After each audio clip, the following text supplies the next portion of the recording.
Kepada yang terhormat Bapak Yudi Ahmad Basori selaku dosen mata kuliah Pelindungan Konsumen dan teman-teman yang semoga hari ini berbahagia. Di sini saya akan menyampaikan materi saya yang berjudul tentang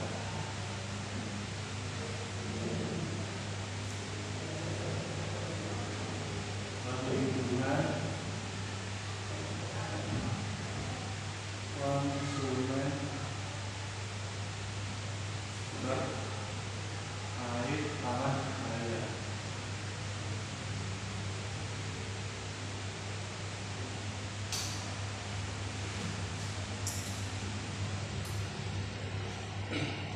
Sebelum membahas ini, kita semua sudah tahu bahwa pangan atau makanan adalah kebutuhan primer atau sumber kebutuhan bagi manusia, dan juga pangan merupakan salah satu faktor yang mempengaruhi kesehatan bagi manusia.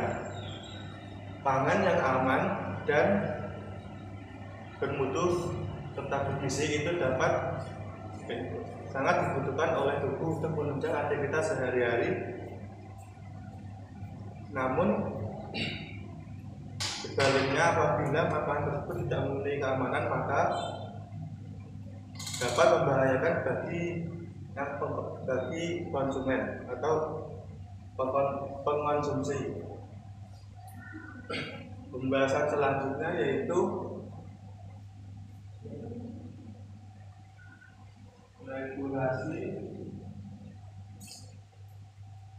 perlindungan konsumen terkait pangan raya.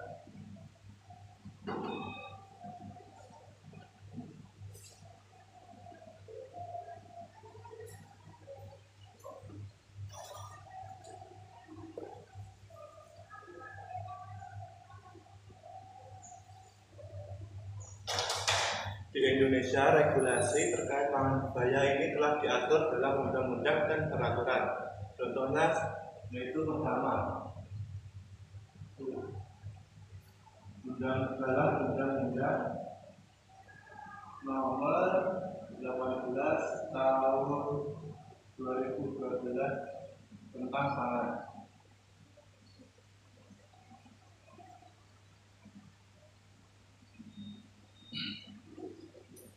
Dalam undang-undang ini, pada pasal 1 ayat 5 disebutkan bahwa keamanan pangan adalah kondisi dan upaya yang diperlukan untuk mencegah dari kemungkinan cemaran biologis, kimia, dan benda lain yang dapat mengganggu, merugikan, dan membahayakan keselamatan manusia, serta tidak bertentangan dengan keyakinan agama dan budaya di masyarakat sehingga aman dikonsumsi. Dari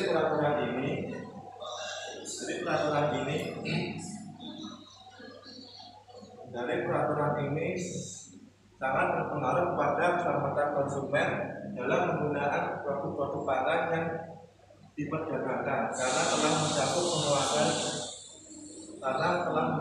semua aspek kehidupan konsumen, yakni hal-hal yang merugikan baik dari segi kesehatan, keyakinan maupun agama. Dan dalam undang-undang ini terdapat juga pasal 75 tentang bahan tambahan.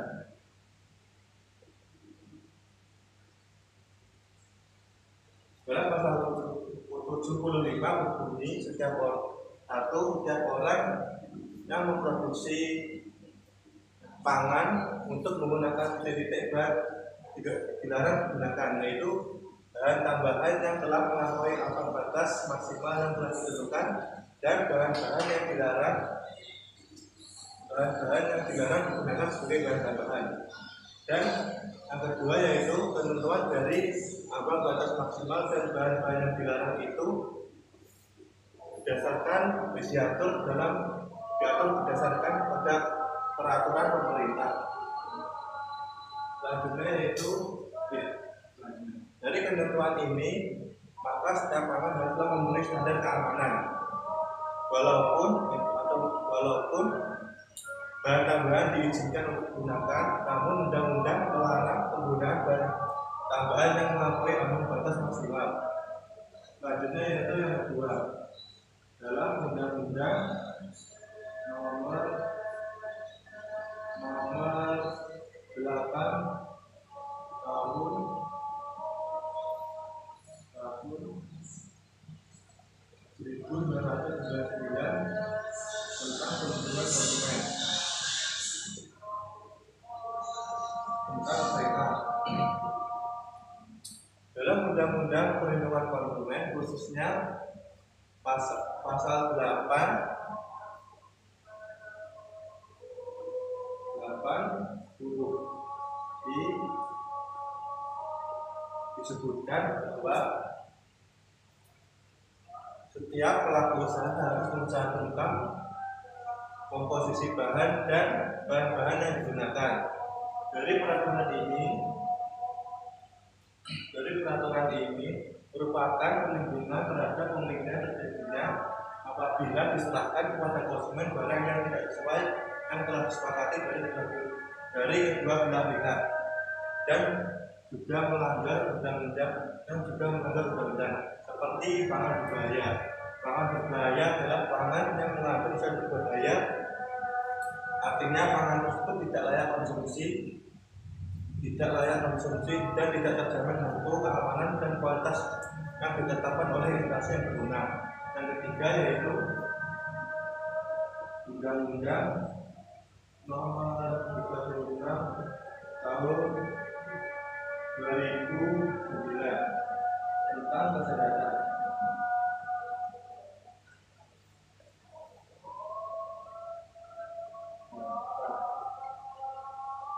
Dalam undang-undang ini pada pasal 109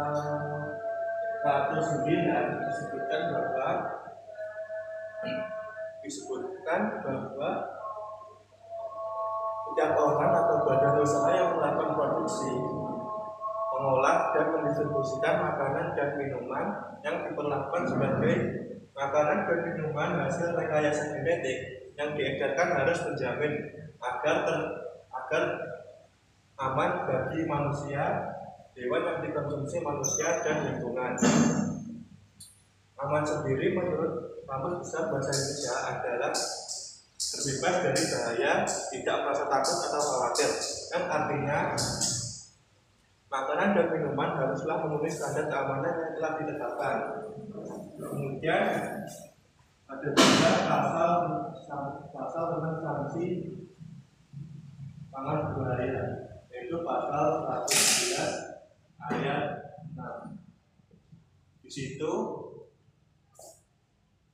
dalam pasal 11 ayat 6 disebutkan bahwa makanan dan minuman yang tidak memenuhi standar keamanan itu dilarang diedarkan, ditarik dari peredaran, dicabut izin edarnya, dan disita untuk dimusnahkan sesuai dengan undang-undang. Selanjutnya yaitu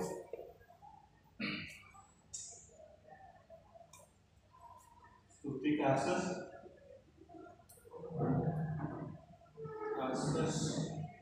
sengketa konsumen.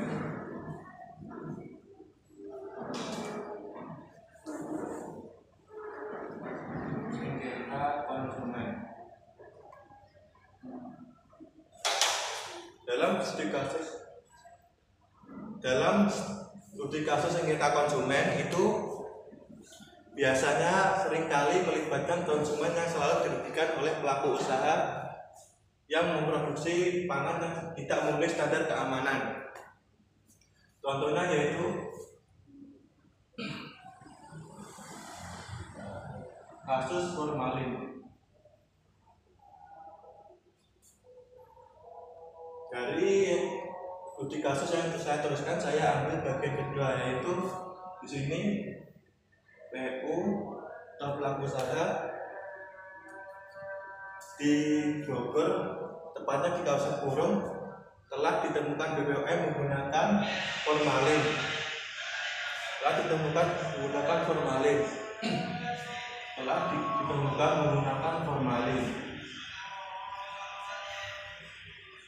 Formalin sendiri seharusnya digunakan sebagai bahan pengawet dan pangan, misalnya pengawet jenazah. Formalin ini berbahaya bila dikonsumsi karena dapat menyebabkan keracunan dan gangguan serius seperti kanker, walaupun tidak secara langsung. Di sini konsumen yang tidak mengetahui dari produk pangan yang diproduksi PU ini sangat merasa dirugikan. Dan di sini juga konsumen berhak menuntut ganti rugi atas perbuatan si pelaku usaha. Selanjutnya yaitu C. Penyelesaian dan pencegahan.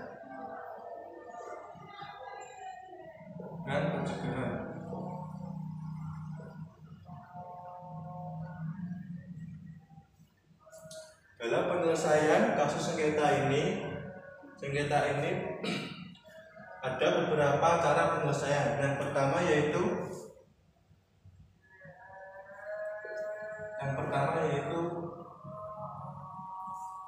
ganti rugi secara langsung.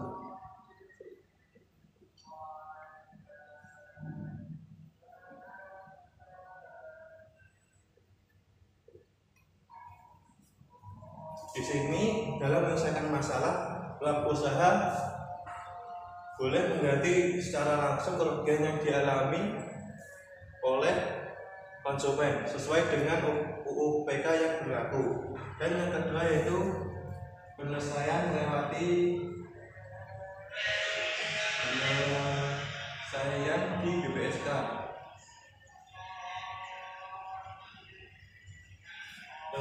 BPSK. Dalam penyelesaian di BPSK ini ada melewati 3 cara, dan BPSK selaku mediator 3 cara yaitu mediasi, konsulisasi,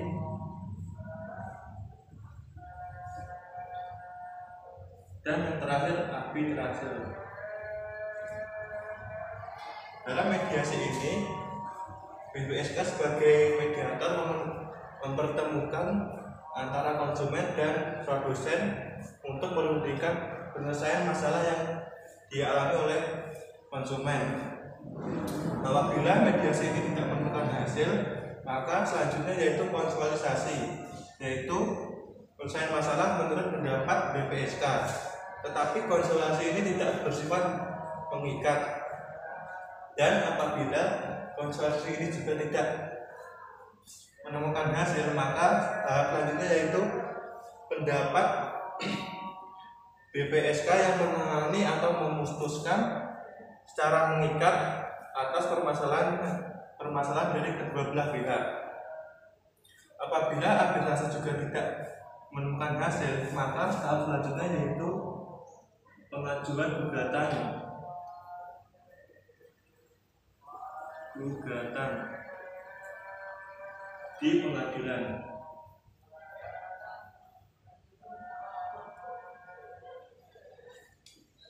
Di sini konsumen berhak menuntut pelaku usaha untuk mengganti rugi sesuai dengan hukum perdata dan undang-undang yang berlaku karena pelaku usaha telah melanggar standar keamanan yang diproduksi. Terus selanjutnya yaitu pencegahan. Pencegahan juga ada beberapa cara. Yang pertama, pengawasan ketat oleh pemerintah.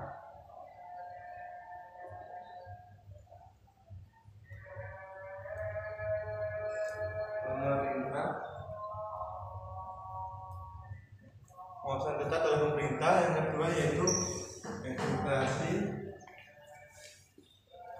ke produsen atau PU. Yang keempat, pelabelan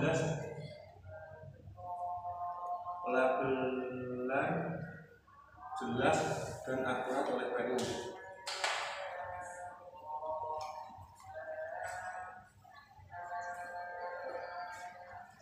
Dan yang terakhir meningkatkan kesadaran konsumen.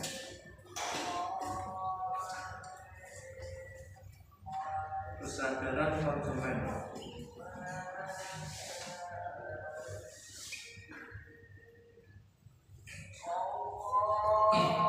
Dalam pengawasan ketat ini, pemerintah melalui pihak BPOM dan Dinas Kesehatan harus melakukan pengawasan ketat barang produksi pangan yang beredar di pasaran atau di masyarakat untuk memastikan produk tersebut aman untuk dikonsumsi oleh masyarakat. Selanjutnya yaitu edukasi. Edukasi ini yaitu untuk mengedukasi pelaku usaha khususnya UKM atau usaha kecil dan menengah untuk diberitahu tentang standar keamanan pangan dan peraturan yang berlaku serta larangan penggunaan bahan yang dilarang atau membahayakan seperti formalin, pewarna tekstil dan lain-lain. Dan di sini juga pelaku usaha harus wajib mencantumkan label yang jelas dan tepat. Dan di barang yang diproduksi, yaitu seperti komposisi bahan, tanggal kadaluarsa dan kandungan alergen untuk keselamatan konsumen. Yang terakhir yaitu meningkatkan kesadaran konsumen atau masyarakat. Di sini pemerintah maupun pemerintah harus melakukan kampanye untuk meningkatkan kesadaran masyarakat bahaya pangan yang tidak aman dan cara membaca label secara jelas dan benar dan mengetahui hak konsumen menurut undang-undang. Kesimpulan dari penyelesaian dan pencegahan ini adalah terkait pangan berbahaya ini adalah memerlukan pendekatan multi level dan pengawasan yang ketat, edukasi produsen dan konsumen serta bekerjasama di berbagai pihak dan regulasi yang kuat dan implementasi yang konsisten dapat meminimalisir risiko pangan berbahaya sehingga konsumen terlindungi dari pangan yang berbahaya. Sekian dari saya. Akhiran, wassalamualaikum warahmatullahi wabarakatuh. Waalaikumsalam.